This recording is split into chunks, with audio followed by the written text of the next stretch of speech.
Okay, so over the weekend, I had a little bit of a binge sesh, Shelby. Okay. Of this new show on Amazon Prime. It's called Sterling Point. Have you heard anything about it? Not a single thing. Okay, great. It was created, written, and directed by Megan Park. Megan Park used to be on that show on ABC Family, The Secret Life of the American Teenager. Yes. She was like the popular girl to like Shailene Woodley's character. Pregnant girl. Yes. She wrote and directed the show, so it's not based on IP. There's no book or anything. It's about a girl. She is a twin, and their mom died when they were young, and their maternal grandfather dies and leaves them his house in like this little island in Canada. So the girl goes to that house and discovers that her mom had a whole ass other daughter. A whole other daughter. A whole other daughter. So the main character and her brother are adopted because their parents couldn't have children. So when she meets this girl, this girl's 2 years younger than her and the biological daughter of her mother. Younger? Yeah, dude. Wow. It's like a little bit of a mystery show because you're trying to like figure out, like the dad won't say anything. Nobody's saying anything about like what happened and why it all happened. And then you start to like piece it together throughout the season. And weirdly enough, Jeffrey Dean Morgan is on the show. Hot. Yeah. Definitely hot. But it's kind of like, what are you doing here? And the main girl, I swear to God, reminds me of a young Julia Roberts. Oh, she doesn't have the lips quite so much, but the way that she talks and like her profile reminds me a bit of like My Best Friend's Wedding, Julia Roberts. That's fun. You know, when you have secrets as a family, you cannot let that slip to teenagers because they're gonna hunt down the truth. Yeah. That's just what they do. That's like, it's like what their whole teens do. They gang up in squads and they find information. Unless sometimes it's a solo girl with a magnifying glass, but like usually you've got a little group. Yeah. You know. 100%. And they're going to solve some crimes. They're going to solve some crimes. They're going to solve the mysteries. They're going to be... they're going to solve the sisteries. You get it? Get me out of here. I'm Shelby. I'm Sam. It's the Rom Complex. Romance ain't gotta be overrated or complicated. The Rom Complex. Welcome, we're glad you made it. But don't be shaded. Rom Complex.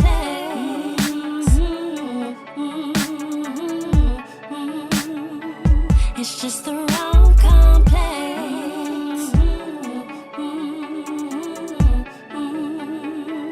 It's just the Rom Complex. The sisteries. Get out of here. Is this what you wanted? No. Out of a podcast? A little bit. That was just like the most dad joke you could have gone. Yeah. You don't often dad joke. No. But when you do, you go hard. I mean, why do anything in half measures? You're so right. Speaking of half measures. Yep.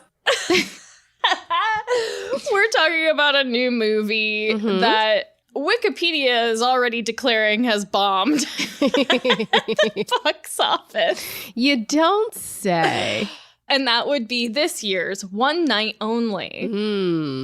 If you haven't heard of this, it's like the Purge, but for sex. Yeah. People refer to it online as the Sex Purge movie. The Sex Purge movie. Basically, we've got a high concept rom-com directed by Will Gluck. If you remember, did Anyone But You, which we did not enjoy. Nope. But this one's starring Monica Barbaro and Callum Turner. Owen and Allie meet while looking for meaningful connections on the one night of the year that premarital sex is legal. So personally, I think this is one of those movies, and the reason I think of it as a high concept rom-com is because that's very much a term that I use when I think of like someone just had the idea and a studio exec was like, write that. Yeah. Like it came 100%. from like a sentence and it doesn't necessarily have like a really like built out world around it. No, the one sentence literally was a rom-com takes place on the one night a year people can have sex. Yeah, and like that's literally that's it. That it sounds AI generated, to be honest. A little an bit. AI generated concept. Yeah. And I'm actually so excited to talk about this, and Yeah. I feel like we're barely gonna get into the actual plot because just the concept of this movie is gonna take so much. Not necessarily because they go into detail about it, but because they accidentally made a concept that is way more interesting than the movie that they made. 100%. And so everyone who sees this movie is like, but what about this? And what about this? And what about this? No one cares about the characters. No one cares about the rom-com. We're literally the rom-com complex, and that was the part I cared the least about in the movie. This whole movie, I mean, even now I'm like, what if they had followed this character? What if they had made it about this? What if they had done this? Because they made their concept too interesting. Yeah. And their Compared to the character's love not story. interesting enough.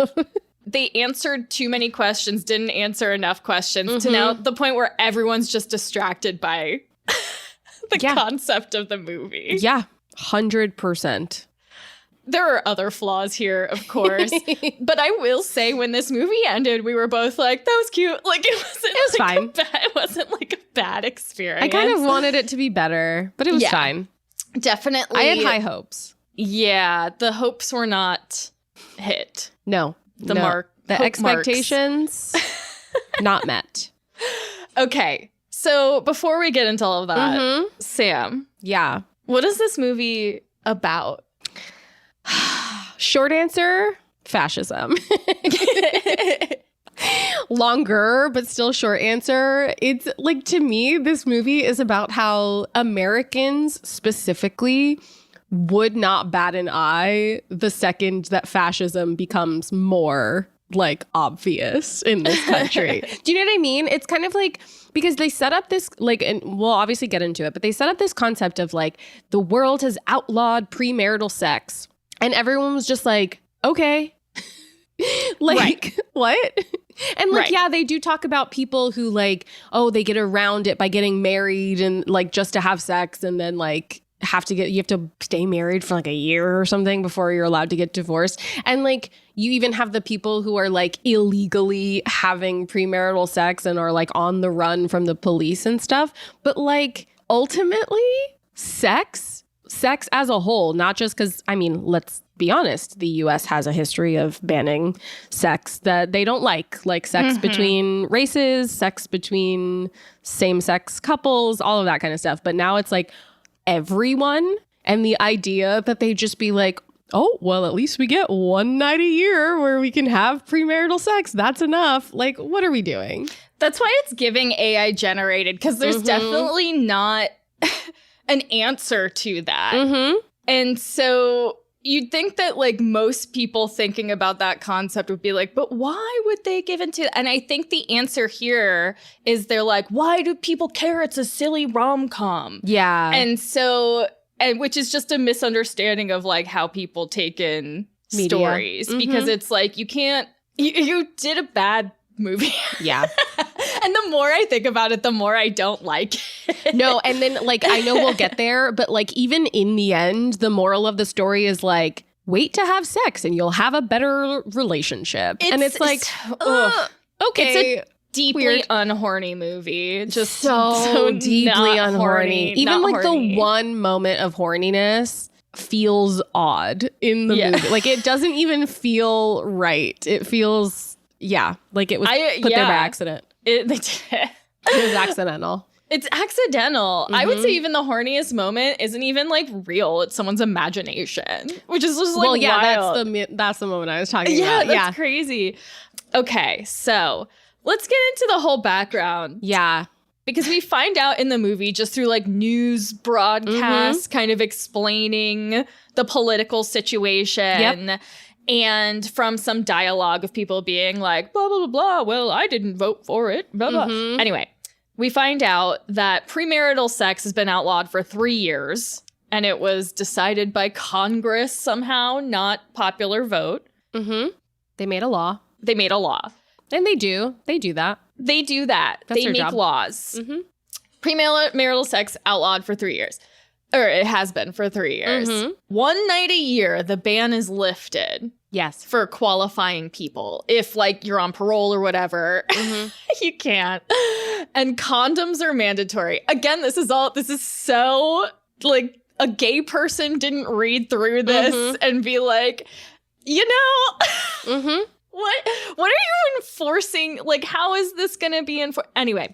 We know how it's going to be enforced, Shelby, because as you haven't yet mentioned, everyone has these like biomarker or bio-tracker things in their body, and it looks like a little tattoo. Like you can choose which symbol you want to do it. But essentially, it's explained at one point by someone who fucking was a part of the science or whatever, that it like tests your hormone levels, and like if your hormones go to a certain, like if they elevate to a certain number and you're also like in close proximity to somebody else who has a not yet married fucking sensor, then like the cops will just show up at your house. Which immediately makes me think, what about roommates who are and they were roommates who they share a wall and they're masturbating at the same time, unknowingly, and the cops show up, and now why didn't are they same-sex roommates? Because maybe they just don't care. Oh, you think if the cops would show up and be like, we don't care about this? I think in this fascist society, they're more so concerned with the straights. I see. That's my theory. Or maybe you have to like register it. Maybe you have to register that like, oh, I'm a single woman living with another single woman.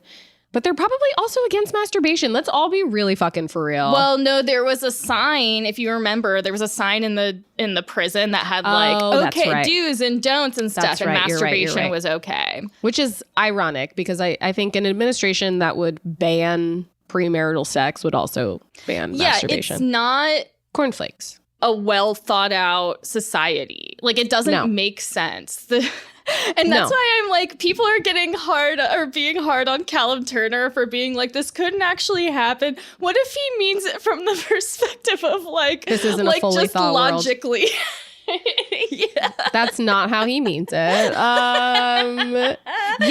We haven't talked about it, but the cast and like writer, director, like the people involved in making this film have on all of the press tours been like, yeah, this movie's not really political. Agree to disagree. Well, so I think that's telling, right? Because everything is political. Everything. And so if you're saying this is not political, that is a political choice. So like the idea that it's not political is coming from a place of privilege because you're coming from a place of being like, the government couldn't possibly decide who I'm illegally allowed to have sex with. But you forget. It's been It's already doing that. Not long since gay marriage was not legal. Like there are literally countries that we could travel to very easily where it's illegal to have sex with someone of the same gender or sex. Like it is illegal. So this is not out of the realm of human possibility. 100%. It does make me side-eye Mister Dua Lipa a little bit. I'll give him the benefit of the doubt because she has great taste. Could it happen in the way it does in this movie? Yeah, no. Probably. I think so. Because literally. It's so ridiculous it could happen. Because the thing is, like you were saying, the police have to swoop in and do it and like break things up. Imagine how many teenagers are going to be breaking this law. You can't stop them from having sex. So it's just going to be huge, like, workforce devoted to going just to these calls. 100%. It just, like, and then logically doesn't make a lot of sense. No, because it makes perfect sense because once they start arresting all of the teens, they can do essentially like you can work off your debt by also being a cop. By being on the cop. You have to change sides and you work off your debt. See, but this again, we have too many questions about the world that would have been answered by a more interesting story set in this. Yeah, 100%. I am genuinely like the idea of this world is fascinating, and I would love to read someone who's good at writing a version of this story that actually, like, I feel like the majority of this movie ignores all of this, right? Like, yes. It's not the movie. I know that we're talking about the world, and you already kind of set it up at the top that, like, this is not what the movie is about, but this is the most interesting part of the movie. And so I want to read someone who's a really good writer to, like, actually build a world in which this is the truth and what that would actually fucking look like. And then we can set some kind of story. I don't know that a rom-com feels right for this particular story. No. But, like, maybe like a coming of age story, or like it should be like ensemble. It should be vignettes, like multiple stories set on the same night, like Valentine's Day. Exactly. I agree. Because something my boyfriend kept saying afterwards was, he's like, what about like a parent trying to get their kid across town after this sex night starts? Like, because like a practice ran late or something. Just like, what's everyone else doing? Like, yeah, no, 100%. It would have been interesting. And the other, like, the dark part of my brain was like, the sexual assaults on this night must be crazy high, right? It's not something that's ever broached, but I'm just like, there are so many things about the idea of this world that I'm just like, I want someone who's good at stories to, like, actually do it. Because you're totally right. Because the pro sex ban people would be like, no, this will solve assault. Like, this actually fixes it. Right. And they'll come Except up with, like, on bullshit the numbers night. and, like, yeah. Wow. Anyway, there are tons of writers out there just brimming with stories.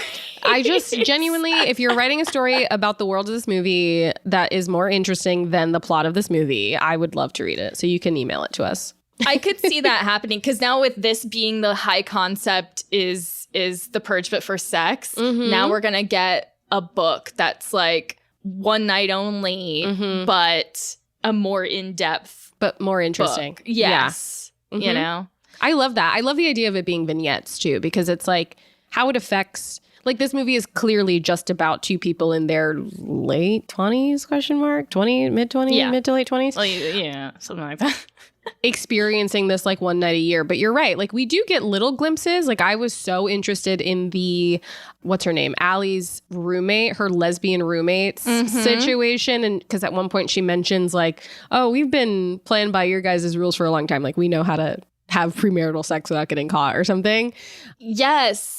That's more fucking interesting. That's another thing I was thinking, because they were talking about how one of the things they monitor is heart rate. And I'm like, there are some very kinky people who are going to learn how to get off without their heart rate changing. Oh, yeah, like, baby. It's, you know, very... Like, and so that's also more interesting to me, is how are people getting around this? How are people getting... I can imagine, like, a black market. What is it called? What's it called? Like the dark web? The like dark web. I don't know. Yes. Why a black market? What is it called? The dark web. Okay. Anyway, the dark web, selling like a sensor disruptors or something, like some kind of like gadget that you can put on your fucking biomarker and it'll and then there are fake ones. You have like a story about someone who got a fake one. 100%.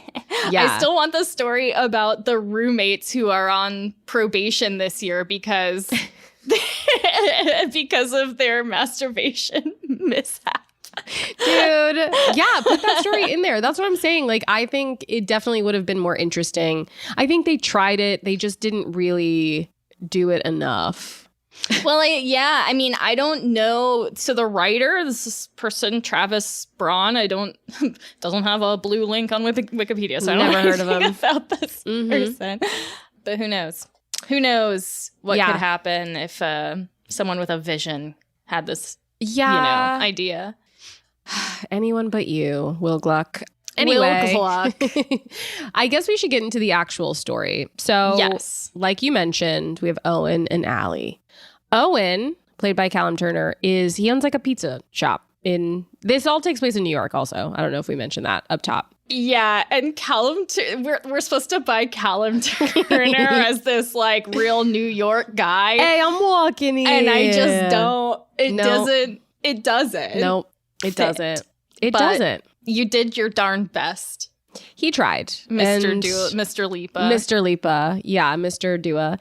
Yeah, he's supposed to be some, born and raised, New York pizza shop owner. I love New York. I love pizza. I love my mom. Yeah. So it's like the whole first part of this movie is everyone preparing, because it's not just, first of all, it's not even a full day of sex. Yeah. It's 12 hours. You get 12 hours from 7 p.m. on August 7th to 7 a.m. on the 8th. And what if I'm a daytime sex person? Then you can have it at 6 a.m. before the ban goes back into effect the following morning. Ew. I'm just saying, that's your window. That's all you get. What about Afternoon Delight? I'm singing Afternoon Delight at every karaoke to protest. In protest, in solidarity, I'm singing Afternoon Delight. Yeah, those people can't have sex. Sorry. It's not for you. No, actually, I think realistically, I would probably get married every year. That's so funny. Oh my gosh. Valid, honestly. Yeah. Under fascism, anything goes, in my opinion. Do what you got to do. Yeah. To survive. I mean, what? Because that's the thing, is like you're protecting the sanctity of marriage.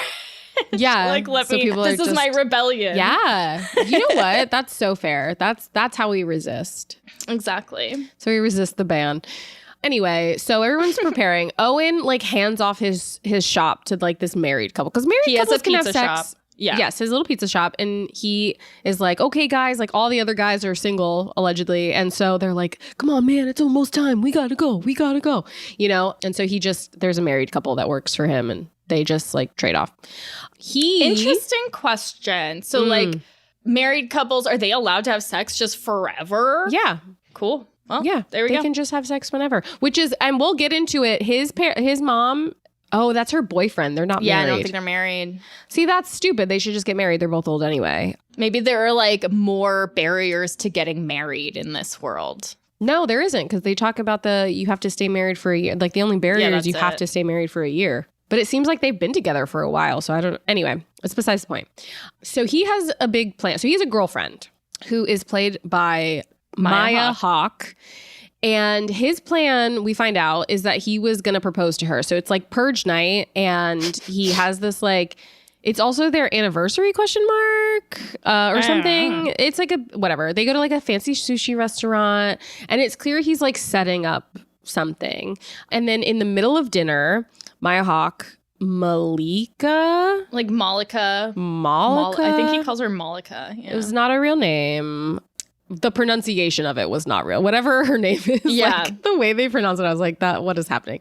Anyway, he's gonna pop the question. And in the middle of dinner, she's like, I want to have sex with our neighbor who's very handsome.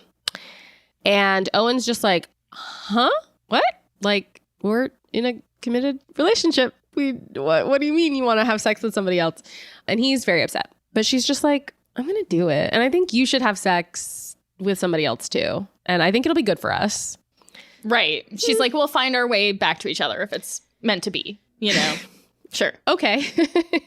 He's like, what? This has come out of nowhere. Mm-hmm. And so she leaves. Also, she says that she's like, and then we're going to do it in the apartment, so you have to go somewhere else. No, she says we're going to do it in the apartment building, and he does, and because the guy lives in the same building as him. Mm-hmm. So she's like, yeah, it would just be weird if we were having sex with other people in the same building. She wasn't even in the apartment. She was going to go to his apartment. Mm-hmm.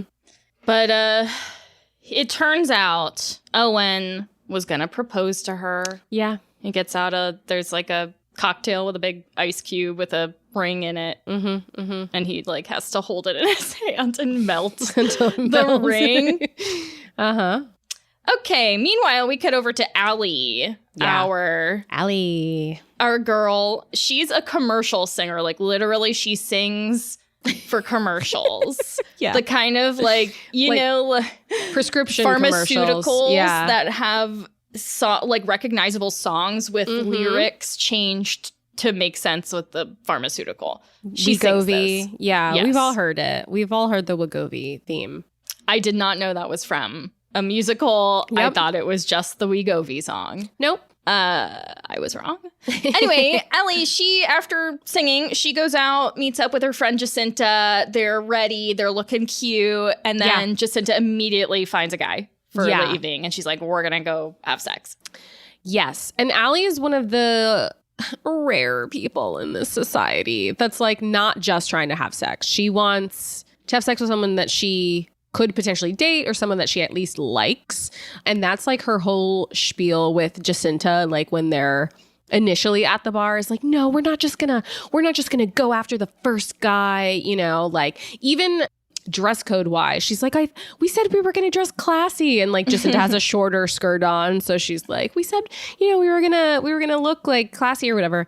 So she has a very specific idea of like what they're supposed to do tonight. And that's immediately thwarted because Jacinta runs into or meets a prince in line for the bathroom. Prince. Hey, they have a connection. What are you going to do? Cute. He has an accent and they want to have sex. So that's how that goes. And Allie is like, oh, come on. Like, we were supposed to like take our time. The thing is, like, Jacinta, she's not making a bad choice. Like, this guy seems good.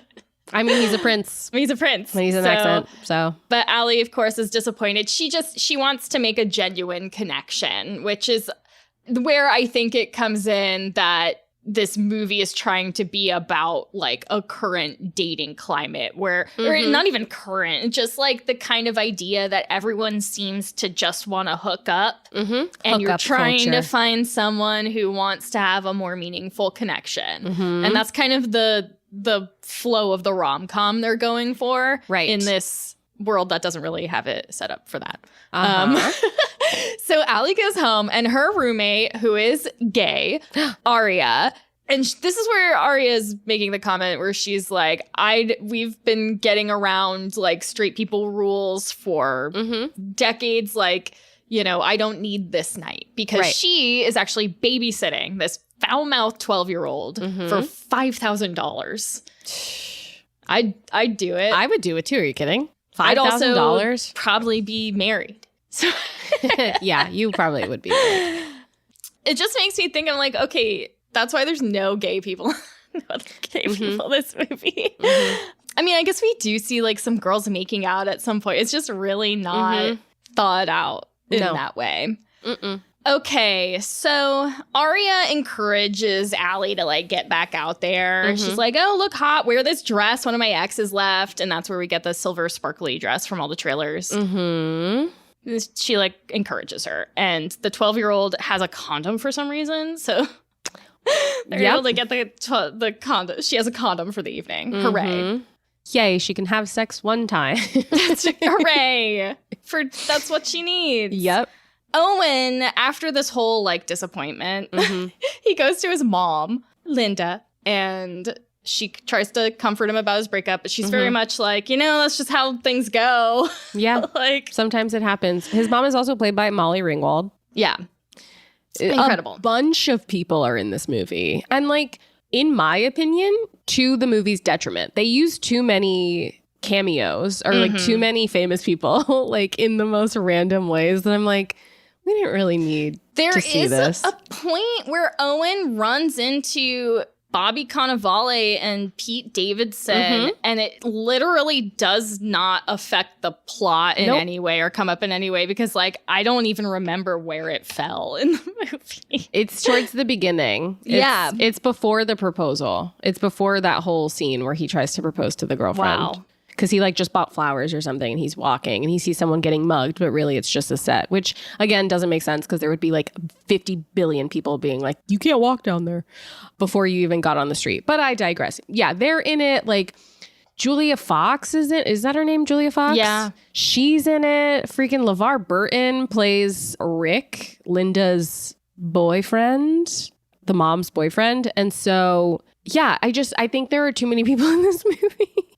And not in the fun ensemble way. Take them out. Take them out. So yeah, Linda, she does tell Owen to leave. She's like, you gotta go. I'm gonna have sex with Rick. And so Owen leaves and he ends up running into Allie outside her apartment. So we've seen them kind of like cross near each other before this, but this is the first time they like run into each other. And at first it's like, oh, there's a little spark. Like, okay, I'm single, you're single, blah, blah, blah. It's sex night. It's sex night, but then Owen throws up sushi everywhere because he Which makes no sense. his and Malika's portions Yeah. at the place. It still makes no sense. Unless the sushi was bad, there's no reason that he should have. Because he ate too much. But there has been so much time between, because he You're took right. public transportation from the restaurant to his mom's house, was at his mom's house for a little bit, and then he runs into Allie. So it's like, you should have thrown up earlier. Like, there's no way you would throw up randomly on a street, but I digress. Maybe the butterflies in his stomach that he got from seeing her Okay. made him Sure. nauseated. Yeah. Okay, so Allie is like, ew, gross, leave me alone. He also mentions at this point that he has a girlfriend, to which Allie is like, double ill, leave me alone, because she's like, ew, dude, like, you're trying to cheat on your girlfriend on sex purge night? That's so weird. Like, get out of here. So she leaves and he leaves. And they go their separate ways. Owen goes to like a bar, like a random bar, and kind of has this conversation with Julia Fox, who is the bartender. Mm-hmm. You know, and they're kind of like, again, he's still kind of reeling from this like failed proposal moment, blah, blah, blah. And they're talking about the sex purge stuff. And he's like, well, you don't have to worry about it. And she's like, what makes you think I don't have to worry about it? Like, he's like, like, He assumed she was married. assume she was married because she's working on sex purge night. And she's like, no, I get off in 30 minutes. What are you going to do about it? And so she's like, you have a condom, right? And he's like, yeah. And then he leaves. Like, that guy doesn't have a condom.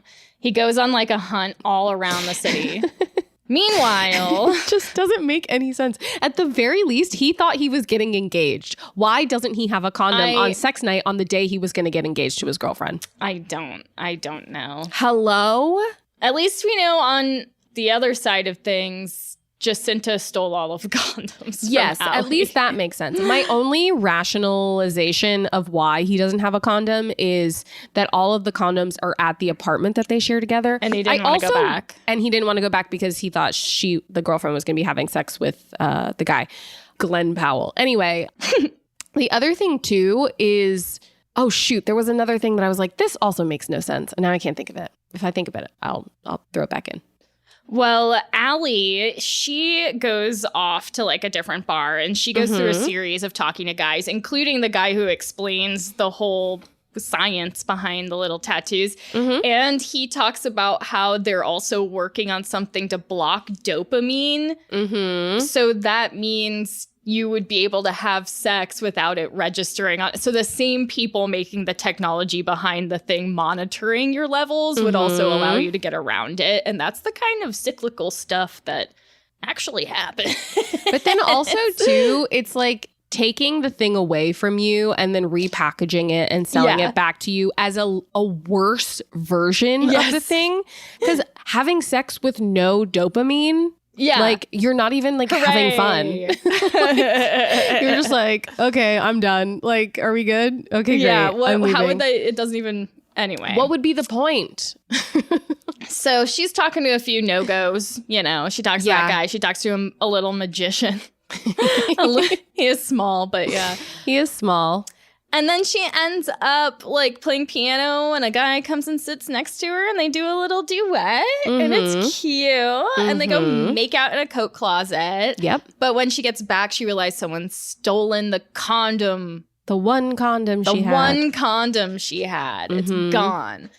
So Owen and Allie, of course, end up at the same convenience store. Classic. With the last condom in New York City.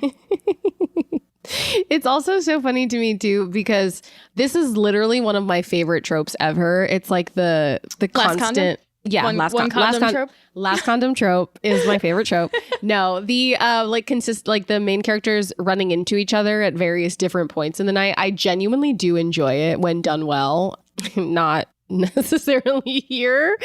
It's not my favorite because I think they took too long. I think they took too long to get where the story eventually ends up. And I think we could have cut some of that out and like actually enjoyed seeing them together. Like they're barely together in this movie, if we really think about it. And we're supposed to buy that they're in love by the end. No.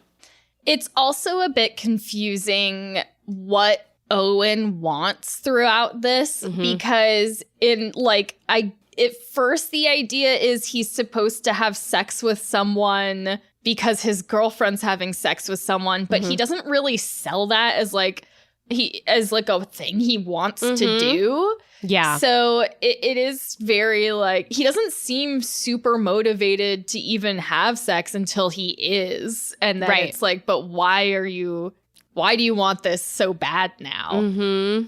It's a little unclear, confusing there. Mm-hmm. I do think there was just like a list of things that they were like, put this in there. And then it was the wrong list. Yeah. They picked the wrong things. They didn't actually like tie the list to character development and growth. Yeah. They were just like, nope, he gets that. We also discussed how little chemistry the two leads had. And I don't think it's the actors. I think that I'm going to put the blame on the director in this one. I think some of the scenes are Will Gluck framed oddly and just don't feel right. And to me, that's a directing issue. Yeah. Not that I fucking know how to direct anything. But I'm sure you would do a great job. For my podcast, I'm going to say that's what it is. I'm it's blaming the director's you, Gluck. fault. Yeah. It's Gluck. I mean, ultimately, anything that's wrong with this movie is his fault. So yeah. I mean, you do have to kind of take that's your job. Ultimate responsibility for it when you're the director. Exactly. So at this convenience store, they're trying to get money out of the ATM. It's not working, whatever. It's a $200 condom. Right. So eventually, Allie ties it to her like new boyfriend's, not boyfriend, her make-out partner's motorcycle. And they try to steal the condom. I mean, they do steal the condom. They do. They rip it out of the store and then like stomp into the box. And then Owen and Allie can't decide who's going to take the condom. So they're like, let's flip for it. And it falls in a freaking sewer. Yep. Just very like hygienic. Come on. I mean, I know it was wrapped, but still not. Still. Things wrapping is porous. But you're going to touch that and then you're going to unwrap it. You're going to open it and then you're going to touch I'm not even anyway. germophobic and I hate that. I'm genuinely pretty chill when it comes to germs, but that absolutely not. No. They do a little teamwork thing where he lowers her into the sewer and she gets it. And then she just kind of makes off with the condom. I mean, to be fair, she had to go into a sewer. She had to go in a sewer. She deserves it. He just had to hold her. But she's like, what, 94 pounds? 10 pounds? Yeah. How much could she weigh? How much could she weigh? And he's a buff, manly man. So, whatever. She goes. Anyway. Owen now, for some reason, is like, well, I have to have sex. So he gets a dating app to meet up with someone. And it's clearly a trap. It's so clearly a trap. But he is very determined, goes to Brooklyn Bridge Park to meet up with this person. And she's like, whoa, you're actually hot. And then she ties him up and steals his stuff. Yeah. Because she's robbing him. She robbed him. Allie, on the other hand... They both have a little bit of a run-in with shady characters. And then, through that, the police. Because she goes home with this guy, right? And his house is really nice. And things are going really well. They're down to their underwear. She's in her little thong. And then the police show up. Because this guy is on parole. He's not allowed to have sex. He's had sex. There's like a warrant out for him. He's had sex outside of the parameters a bunch of times or whatever. 14 times. And even Allie's like, 14? Like, she's like surprised and like, so there's just such a prudish sensibility to the movie. 100%. And I do think, when we're talking about like hypothetical like things that this government or like people who support this like sex ban would say, like genuinely, I can see a whole swath of like red pill men being like, oh yeah, bro, this is a good thing actually, because now her body count, bro, is you. It's digital. It's one. It's you. Yeah. Exactly. Which is just so stupid, but I could see it. I can literally see the fucking YouTube video in my head right now, and I hate it. It's very silly. Yeah. So, of course, Owen and Allie run into each other again at the police station. Yep. And then they leave. So since they're now together, they're sort of bonding a bit, and they kind of reluctantly team up because they see this group of people talking about a party, and they're like, well, let's go follow them. Like and, rich people shit. yeah, like, let's see what's going on. And so on the way there, they kind of bond. He talks about pizza and how, like, you know someone if you know their pizza order. So stupid. I mean, he's asked that about her, the guy she was going to hook up with earlier and stuff, but whatever. And she tells him why she got her little lighthouse shape chip thing for her marker. And it's because there's an actual lighthouse under the Hudson Bridge or whatever. And like it was overshadowed by the Hudson Bridge, but it's actually very important and special. Anyway, she tells this whole story. It's an important place to her. It's a rom-com. We know that they're going to end up there later. They're going to end up at the lighthouse, obviously. But they make their way. They end up at the party. They get to the party. And Allie's going to get in, or she does get in. Yeah, but because she's a hot girl. She's a hot girl. But and Owen Z-Way and fucking, what's her S.T. name? Haim. Are the guardians of the door. So clearly the hot girl is getting in, and this like sus white guy who wants, she's like, you want it too bad. Like you're being a little aggressive about getting in. That's he's why also you can't wearing come like in. a polo shirt. Like she pointed out. He's underdressed. He's just, like underdressed, right? Yeah. But then this like slightly older woman comes through, Vivian, and she looks at Owen and she's like, we're sleeping together tonight. Like he's with me, and so he gets into the party. Oh my god, I just remembered my thing because it also comes up with Vivian. So the prince that Jacinta meets at the beginning and Vivian are not American. Right. So, like, the sex ban only exists in America. They talk about it in those various news programs that this is something that only exists here. So I'm just like, why? Like, that lady can have sex whenever she wants. Like, she's rich. She can fly to whatever fucking country she wants to and have sex all the time. Like, what is the point of going all in on the one night Americans are allowed to have sex? It doesn't make sense to me. The math is not mathing. The math's not mathing. Also, does that mean if you leave the country, you can have sex? Or does the biomarker follow you? What are the laws? What are the rules? I need to know how this works. I am sure people with more knowledge about like world laws, because I'm like, are there laws in the US that you're beholden to even if they're not outside the because there's plenty of like drugs that are legal in other countries, you know, and I don't think you can just get arrested. I think you're supposed to be subject to the location's laws. Yeah. But then like there is some gray area too about, well, like, I don't know, because you still have an American passport. So you're beholden to both? Question Lawyers, mark? I don't know. Write in. Lawyers, call me. Lawyers, send me money. I have a legal question. Okay. So at the party, yes, the musician playing is Allie's favorite musician, this guy Ezra Stone. And so Vivian, the older woman, actually introduces Allie to Ezra. And Allie is like starstruck. She's stumbling over her words. But he thinks that's cute. It's cute. He's also played by Charlie Gillespie, who, for those who, the girls that know, I didn't say that. The girls that know that know. The girls that know. If you know, you know, is what I meant to say. The girls that know. Was on a show on Netflix called Julie and the Phantoms. And that's for me. And then for rom-com, what is our fucking podcast? The Rom Complex? For Rom Complex fans, he was in, Jesus Christ, I'm like falling all over myself. He was in the QB and Me 2, which we did on our friend Tori's podcast. Sidelined to the QB and Me. He played a character on that. It's just so funny. He's popping up at everything. He just got cast in season 2 of Heated Rivalry. Whoa. Yeah, wild. I don't particularly find this man sexual, so him being in this movie / gonna be in Heated Rivalry makes me a little uncomfy because he looks 12 in my opinion, but like, you know what, it's fine. We'll see. Good for him. We'll see how it goes. Good for him. So Owen ends up encouraging everyone to like encourage Allie to sing on stage. They like make her get up and sing on stage.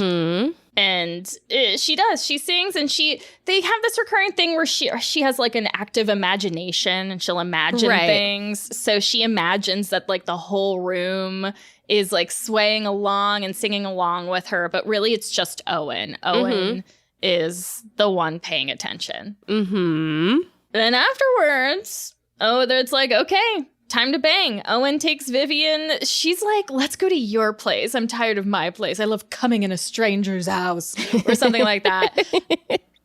You did it perfectly. Spot on. Thank you. Yeah. So he just agrees. He's like, fine. He doesn't even explain the situation. Nope. Which is, again, I'm like, why is he so motivated to just have sex? Because if he were like a younger guy, like falling over himself to have sex, like I guess it would make more sense for him to not explain the situation. But like, it seems like he could have been like, hey, I don't have a place for us to go tonight. Right. And she would have been like, oh, okay. Right. Cool. Let's go somewhere else. You know, like, anyway. He takes her to his mom's place. He sneaks in the window.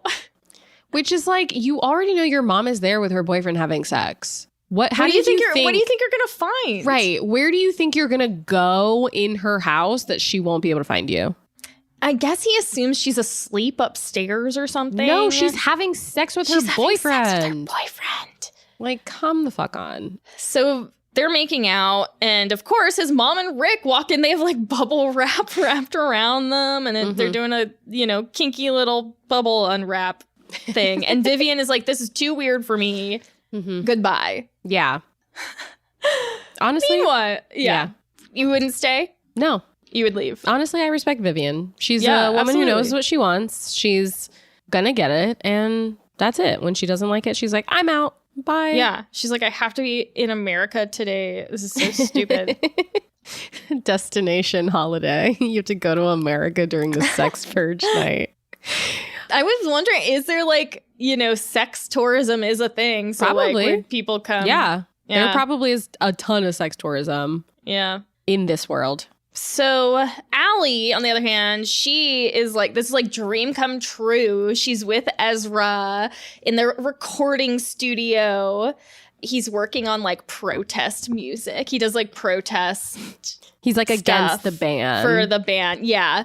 So things are going well, and he starts singing a little song, but then he gets like too graphic with it, and she realizes like, this is not, he was saying romantic stuff at first, but ultimately this is just like he just wants to have sex with casual sex thing with her, and that kind of really hits her, and she gets turned off. She gets the ick. She's like, I don't want to do this anymore. Yeah. And luckily for her, he's like on top of a piano singing this little graphic song, and he falls and he hurts himself and he has to go to the hospital. She has to take him to the hospital. And she takes him to the hospital. He's bleeding very badly. So after all this, she's like, all right, I know Owen owns a pizza place. Like, she goes to this pizza place and he lets her in. Yeah. We've seen the commercial or the trailer. We've seen this part from the trailer. So he lets her in. He makes her a pizza and they're connecting. They're talking. They're kind of flirting and stuff. Yeah. But then Malika calls. How dare she? She's like, I made a mistake. Come back. She's like, I couldn't do it. I couldn't do it. I need you to come home. Right? And before he even answers the phone, it's just ringing, and her like name, her contact info is on the screen. And he's just like, oh, it's Malika, my girlfriend. And he's like, should I? He asks Allie, like, straight up, should I answer this? And so we see that, again, this is the only horny part of the movie. We see this sequence in which Allie says, no, don't answer it. And then they go into the back room and like have sex or start to have sex or, whatever before it's a hallucinate. Like, she's daydreaming. Cuts back. Yeah, it was. She didn't say that. She tells him to answer it. Yes. She tells him to answer it, and he does. And that's where, again, she's just like, come back. I couldn't have sex with him. Like, I love you. And so Owen's like, I gotta go. Guess I gotta go. Like, can you lock up for me? Yeah, he literally gives her the keys and everything. But then he gets there to Malika and he realizes, like, it's not what he wants anymore. It's kind of like, why did you even do this to begin with? Like, it doesn't really make sense. Nope.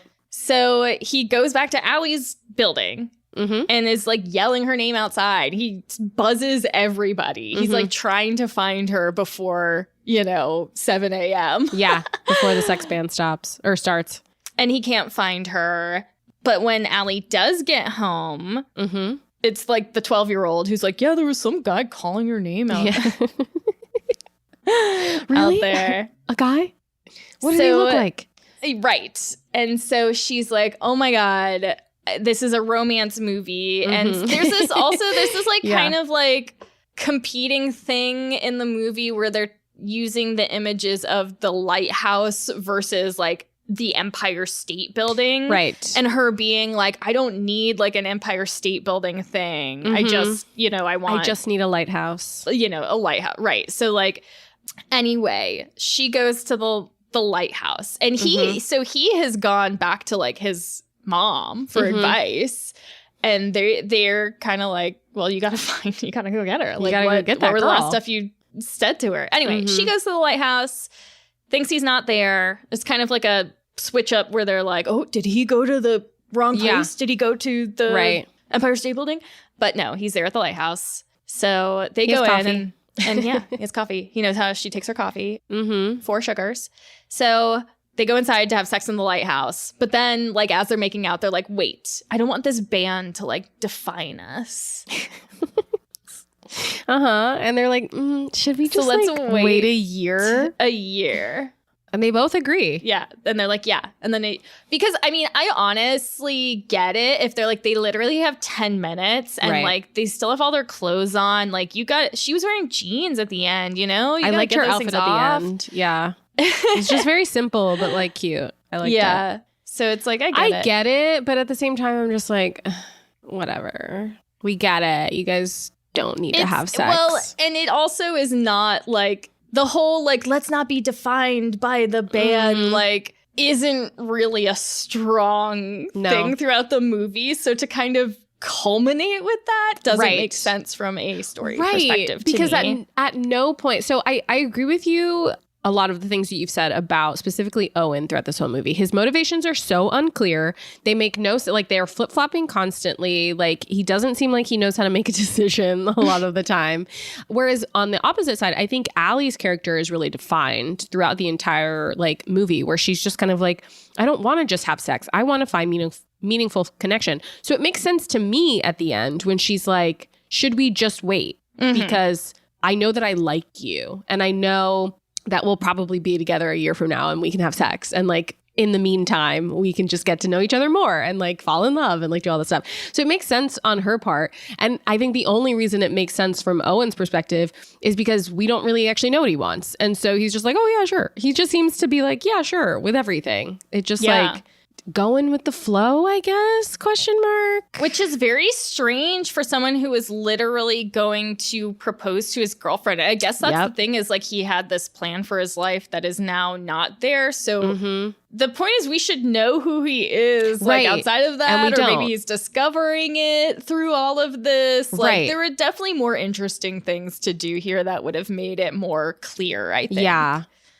He's just not a very like developed character, in my opinion. He kind of just ends up in the exact same spot by the end that he started out. You know what? He really does. And like, no growth. Just not, the casting was off. There was something that did not work. Like, sometimes the way other characters talked to Owen made it seem like he was a different man than the one we were seeing. 100%. And it's just like something didn't make sense there. Yeah, I agree. Wow. So 1 year later, cut to 1 year later. Yeah. It's sex purge time. And our guy and gal, our Owen and Allie, they're just sitting on the couch, They don't need to make a mad dash in the public to go find someone to have sex with real quick. No. They even like joke about, no, maybe we won't. Maybe we won't have sex. I mean, we're together. It doesn't matter. But then they do. Well, it's alluded that they do because they go in the room. And that 12-year-old kid is back. This movie has such a strange idea of sex. Just such like a sexless idea of sex, ultimately. Yeah, I don't know. I don't know here. And we talked about this a lot, just how difficult it is to balance like a story with this kind of high concept world. And it just didn't turn out in a satisfying way. Yeah. No, 100%. I, again, had so much hope. I actually felt like if anyone is listening today and is like, I want to go see a new rom-com in theaters, I would recommend I Want Your Sex over this movie. Yeah. I liked I Want Your Sex. And I think I Want Your Sex is kind of high concept too. It's like very much like playing with these ideas of like sex and like who's allowed to, you know, like how you're allowed to enjoy yourself and like who, you know, what's in like all of it, the whole like sex positive artist version of everything. And I'm like, at least I can tell a little bit more the intention behind that movie versus this one. I'm just like, this is so many mixed signals. I'm confused. I Want Your Sex has a clear tone, point of view, comedic sensibility, story, and all of that. Really defined characters. One Night Only does not have those It's things. like the vague concept of a movie. It is. And the it whole is time. Just like we just wanted to churn this one out. Which Totally. is, you know, you hate to see. I mean, I'm always complaining about like capitalism, fucking with movies and art. But you know, this is the kind of thing you get when you have people who are like, let's make this and to try to get money instead of let's make an interesting, well told and well thought out story. 100%. They just wanted to capitalize on this purge but sex idea, right? Honestly, I think the concept could have worked had the director or even the writer been someone who actually likes rom-coms, because you genuinely can't. That's another thing, yeah. Because I'm trying to remember how we felt about Timer, because that's another like high concept sci-fi rom-com thing. I didn't dislike Timer. I've actually watched Timer a few times. Right. I do know it kind of, the ending does kind of is like kind of got some ambiguity to like what the characters actually wanted. But like it definitely struck that balance of this interesting world and the characters existing in it in a more better satisfying way. Yeah. But this isn't the type of movie that gets made a lot, I guess. No. And if they're going to use this as like the template, then it's not going to happen. Please stop. Yeah. Well, I also know that like after Anyone But You came out, I know we hated it, but apparently people liked it. Can't relate. Yeah, a lot of people liked it. It didn't They work were like, for me. rom-coms are so back. And I'm like, what rom-coms are you watching? Because my rom-coms are not so back with this movie. No, but you know, there are ones that we saw this year, like You, Me, and Tuscany, that were like, hell yeah, rom-coms are back. Hell yeah. And I think Amazon Prime. Voicemails from Isabel. Yes, Voicemails for Isabel. Anything on Amazon Prime, their shows, their romance shows are really fucking good. Your Fault London, obviously, your favorite movie of the year. Oh no. Yeah, I do think there's a lot. I do think there's a lot of good romance content that is being produced right now. Unfortunately, though, I think there is so much of it because they were like, well, we can make money off of women. They go to the movies.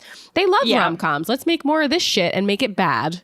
And just so we can make money. Yeah, they'll just slurp it up. Yeah, they love bad movies. And yes, we do, but tastefully done bad movies. Yeah, there's can't still be a line. Performative. Exactly. You can't be LARPing bad movies. You can't LARP bad movies. Put that on a t-shirt. They have to be genuine. Yeah. But yeah. So what age would you most like this movie? Probably one where my prefrontal cortex hasn't fully developed yet. Yeah, I was going to say when I was like teen, like before I ever had sex. Like when I was a younger teen and I was like, I don't want to have sex till I'm married. Yeah, I think, no, like late high school, early college, I feel. When it was still kind of like sex is a concept. Sex is a concept. It's a construct that we just like, nobody knows what it is. Nobody's ever had it. It's know, just like this thing that's out there. It's just this thing. And like, how do people interact with like sex, you know? But right now I'm like, I need a more developed idea. I need a more developed movie. Yeah.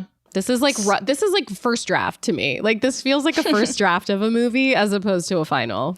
I will say there was one perfect joke in this movie that made me full belly laugh, which is they were talking about some guys, like crazy guys Jacinta has hooked up with, which, by the way, Allie and Jacinta are very much a Sam and Shelby couple. Because I would immediately be like, I found a prince. I'd show up in like garters and stuff. Like, wow, I'm trying to get laid. But yeah. They were like, oh, yeah, Carl, they talk about this guy, Carl, being a backpack guy. Which, of course, makes you think it conjures like, oh, like probably a backpacker, a hiker or whatever. And then Allie says he slept in a backpack.